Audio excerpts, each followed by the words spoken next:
I mean, they're both CBLOL champions. Yeah. BRTT has 4 titles. And Yoda, you know, some of the influencers are more casual players. We said, you know, Alex El Capo is a platinum player. We have Yoda here, who is still challenger. He's currently a challenger player. So this is, you know, 2 extremely high-level players paired together. I'm not sure how much Captain Jack actually plays these days, how competitive he still is. But certainly 2 pretty heavy-hitting teams here. And excited to see if we get BRTT Draven, if he's going to bust that out. It's amazing for me to see Captain Jack again because this is like a really old-school LCK player. He's the guy that, you know, pulled up the very infamous instant QSS the moment the spell would land, but it feels like an eternity ago. Captain Jack cleanse. The Captain Jack cleanse. Right, Azael, bans. Nico, Cassio, Draven, Aatrox, Karma, and Syndra. Faker's hovering Alistar. Is he going to do it? I think he's going to do it. I mean, I can totally see Faker being the kind of guy who, you know, troll it around a little bit in the 2v2, then go hardcore in the 1v1 maybe. You know, has a 1v1 title, if I am not mistaken, from a couple years ago.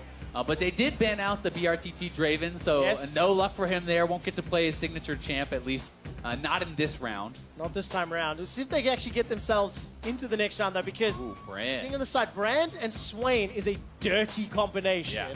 Long-range poke, really good kill, really good wave control. On the other side, Faker and Jack, I think they're playing the safety game if this Lucian gets locked in. I think they're playing the troll game. I mean, he's just going Alistar with Captain Jack. This is some solo queue troll days here for them. And the all-in is going to be pretty nasty, especially, you know, if you can actually catch onto Brand, you could maybe just blow that guy right up. But at the same time, at least for now, Faker has no flash. So it could be hard to actually close that gap. I mean, if he gets up on you, Ignite Exhaust is going to be pretty nasty. But at the same time, Brand pairing up with Swain, if you actually hit that Seer Stun from Brand, you can activate the Swain pull, the passive off of that. You can then root out of that. You know, they have a really good chain CC, similar to what we saw from Nico and Zyra.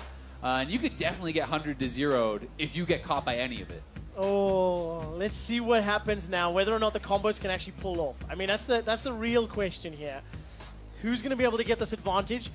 Quick touch on the sponsor or the charity that Yoda and BRTT are working towards. Great BRTT That is an awesome So far, he's winning the pose war. Yeah, I quite liked triples from earlier, but not quite as epic as BRTT. I'm not going to mess this up. It's like Vagaloom. It's an education and a poverty charity that's been selected here by BRTT as well as Yoda. And let's see if they're going to get themselves into round 2. Flash heal, Ignite Exhaust on Faker's Alistar. We got double Comet on the Brazilian side here. And it's looking like press the attack and Aftershock here for Faker and Captain Jack.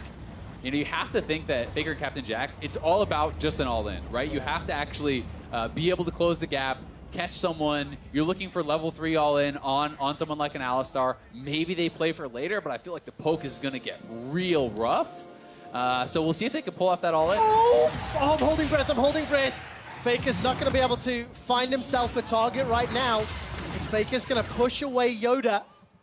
And Faker and Captain Jack, they're going to back away. Yeah, they are going to have to back out. I mean, not too threatening with that level 1 for the Alistar. Doesn't have flash, so he can walk up, you know, and try to hit a headbutt. It looks like he does have that headbutt and not the pulverize, so he did skill W for the knockback. And you know, you at least have to wait for level 2, but really ever since the Alistar update a long time ago with Trample, you really want level 3 for the stun out of your combo.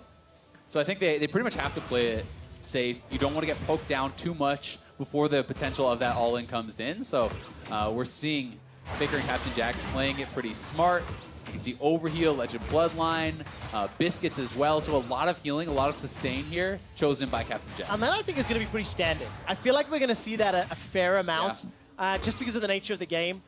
And of course... Biscuits as well. Yeah, I think it's going to be standard. I want to see what Yoda and BRTT do as they swap over, both sitting on the Comet for now. The wave pushing very heavily. I mean, Faker is just so disenfranchised until he gets level 3. And this, I think, makes a fair bit of sense because, you know, we're not expecting to see Yoda and BRTT getting poked down. So actually having Bone Plating and Overgrowth is better against the actual all-in, perhaps, right? And I think that is the strategy here. They know we're not the ones getting poked. We'll be high HP regardless. We just have to not get one shot. Yeah. And it is, as you see, we have the polish. So We'll see if they can actually get close enough to go for that, though, because it is risky. You have to be pretty close to proc to demolish, and that could trigger a Faker all-in. On the bright side, Faker not running Flash reduces some of that risk. Definitely does. Really going to be overextended to get bopped behind the turret, which would then be insta-killed. When you got flashes up for Yoda and BRTT, I think it might be worth the risk to hover as the game plays out a little. 20 CS to 7. I mean, that is a gigantic lead at 2 minutes. Yeah, but I mean, it's kind of expected. There's not really a lot of, opportunity for them to fight back. And I do feel like without Flash, this could be so tough for Faker, because he just has to walk straight at them. Yeah. And that makes it pretty easy to hit the Never Move for Swain, to hit the, steer stun combo on Brand as well. And if you get hit by all of that, even Alistar, who's fairly tanky, can easily get burst down. Okay, so wait till 6, right? Bait the all-in from the Brand Swain. Throw down the Alistar passive, and then you don't need the flash. Okay. Then step forward. It's the double bluff. Yeah, I mean, Faker's getting poked out a fair bit here. And the scary part is if you hit to 6, Swain can just stand ahead of the Brand, and all-inning on an ultimated Swain is very, very tough, too. So we'll see if he's ever really going to be able to close the gap. It feels like it kind of needs a mistake almost from Yoda or BRTT for Faker to ever kind of really get in there and get something done. Captain Faker taking on Yacht. Yep, advantage obviously to the Brazilian representatives. Captain Jack and Faker doing a pretty good job of dodging out those Seers, or the Pillar of Flames rather. But again, they're behind, there's still a wave, another one crashing up. I mean, some kudos here to catch up a little. That's about 6-ish CS ahead for Brazil. And again, 100 CS, 2 kills with the tower. I just don't really know what Korea are going to be doing. I don't see how Captain Jack and Faker can pull ahead unless they get a flawless engage. Yeah, I mean, maybe when you hit 6 on Lucian, you can go for try to poke someone with the culling, make him go back off, then try to threaten a dive or get turret damage. There's always going to be opportunities that they can find, but the all-in is harder to find without Flash, but if you do find it, Exhaust Ignite is ridiculously strong. Yes. And of course, important. Wait, there we go. Knock him away. It's also important to remember that whoever wins this duo will be facing the European duo of Axel Capso tomorrow. So, the bracket is laid out in that way. What's that? 7, 8, 9, 10 CS ahead for Yoda and BRTT. The wave is somewhat in their favor, and we're getting close to those 6s. So this is where it's going to become do or die. Yeah, and the other question is just, are these teams actually going to look to reset and play it safe?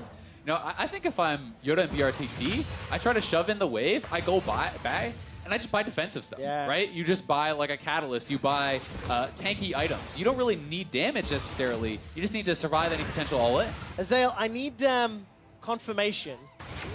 Do we consider 100 CS victory a good thing, an acceptable thing, or a disappointing thing? I mean, I gotta say it's a little bit disappointing, but at the same time, you can't be expected to just troll and just run it down and let the Alistar combo you for free. So, the Korean team kind of opted into this, right? You're playing Exhaust Ignite. I'm not gonna walk up and just start meleeing you. Okay, right. I just want to get alignment, right? So that when we get closer to that point, I know how to temper my excitement, right? You always want to get the kills, right? You always want to win off of the kills. I think that is by far the most exciting way. And you know what? If you are BRTT or Yoda and you represent the Brazilian CB LOL as well as its YouTuber and influencer and content creator, you want to take down Faker and Captain Jack no matter how you do it. Of course. I mean, everyone wants to be Faker. That's the dream, right? Everyone knows this guy is the greatest of all time. Everyone always is gunning for him. And I think it's going to be a really cool memory for them if they can actually take him down. We do see fairly defensive buys, a couple of Doran's Wings, but also you can see the cloth armors in there. Yeah. A fair number of health potions picked up as well. Faker going boots, which makes some sense, trying to have a better chance of closing the gap. Yeah, I agree with that, and I think you have to. I mean, there's still flashes up for Yoda and BRTT, plus the exhaust on the side of BRTT, so that, when you look at the single damage threat from Captain Jack, that is going to become so game-changing. Well, I mean, if you're on the side of Captain Jack, you're hoping that Faker can actually create enough space for you, so it's not easy for Brand to just walk up and exhaust you. Maybe you're hitting from range, and this could be the all-in right here. Let's take a look. Exhaust has already been used. BRTT's been stunned. That's first blood picked up. Captain Faker, they find themselves one. Yoda flashes in. This may end up hurting him. He used the summoner spell without any follow-up. Yeah, I mean, I think he just underestimated the Hexdrinker shield there that Captain Jack had picked up. Maybe thought he could finish him off with that R2 from the Swain ultimate, but yeah, BRTT lets himself get caught there, didn't get the flash off. Faker gets the combo, and the double aggressive summoner spells means he just gets popped. And Azael, it's a 21 CS game now. If the Brazilian representatives can get 21 more CS, they will win. 100 is the mark. On the other side of Korea, Yoda, there's no flash. He's knocked up, he's stunned. But that's a good reply back onto Captain Jack. This will allow Yoda to get away. I actually think BRTT saves Yoda's life. Captain Jack still has his culling, though, so we got to see Yoda be very careful. You could look for something like a flash culling, trying to finish him off, and they may use this to just try to close that CS gap a little bit, try to threaten a dive perhaps on BRTT, because remember, Faker is 6. So using that ultimate, you could theoretically go for that dive if Yoda isn't back in time. All right, BRTT's got his flash available, 13 CS advantage for the Brazilian representatives, and I feel bad because I had written off Faker and Captain Jack. I did not think they were going to find the engage. Shame on me, Trevor. Shame on me. Faker and Captain Jack still have their ultis, and Jack has still got his flash as well, but it's 12 CS. The next engage has to do it. Yeah, and that's why Captain Jack goes back. He grabs the health pack. They know they have a very limited amount of time, and they're going for it. All right, there's the full channel on the culling. BRTT escapes with the flash. The minion wave is going to survive or save BRTT's life. It's a 7 CS game. Death's Hand picks up 1. 6 CS to go. The numbers in the top right. Captain Jack still flash, but no ulti. 3 more minions. BRTT could conceivably just ult the wave. I mean, you could just blow everything to get these last couple CS. So Faker and Captain Jack have to zone them off and look for an all-in before they can get access to this mini wave. It's their last chance here. It is so much closer. And he than I goes. thought. Look at BRTT. The flash They forward. got him. Captain Jack and Korea pick up the kill. Oh my God, the last second all-in there. They catch the brand, and Captain Faker make it work. They're going to be moving on, and I can't believe it. I can't believe they actually made it happen. Unbelievable. I had written them all 50 CS ago, and it didn't work. You know what? It's actually just not fair. Captain Jack and Faker, at the moment they decided to just engage both times, flawless. Yeah, I mean, it was really great coordination there. You know, Faker gets up on top of him. Here is the first kill. Exhaust Ignite, not a lot of chance to actually get back and take him down. And this is the Hexdrinker getting a lot of work done there for Captain Jack. Smart buy from him. Boots really made a lot of sense for Faker as well. And this was the last chance here. You know, we could have seen the Brazilian team sit back, but as soon as BRTT steps up to go for that minion, Faker just goes in, having that killer instinct. He got to have both. I mean, he got to troll with the All-Star pick and still win. I absolutely love the emotional range, the breadth across Faker's face. Look at them on stage with the translator home in. But Faker, I'm gonna have to watch that replay of his reaction back 1,000 times because it's just focus, fear, nervousness, celebration. The entire range. I mean, it's win-win for Faker. He got to have the fun pick. He got to win anyway. Nicely done. It'll be hilarious to see if they actually just keep running back the Alistar. If they keep doing Alistar plus 80 carry, that'll be fantastic. All right, let's get ourselves ready for the next 2v2.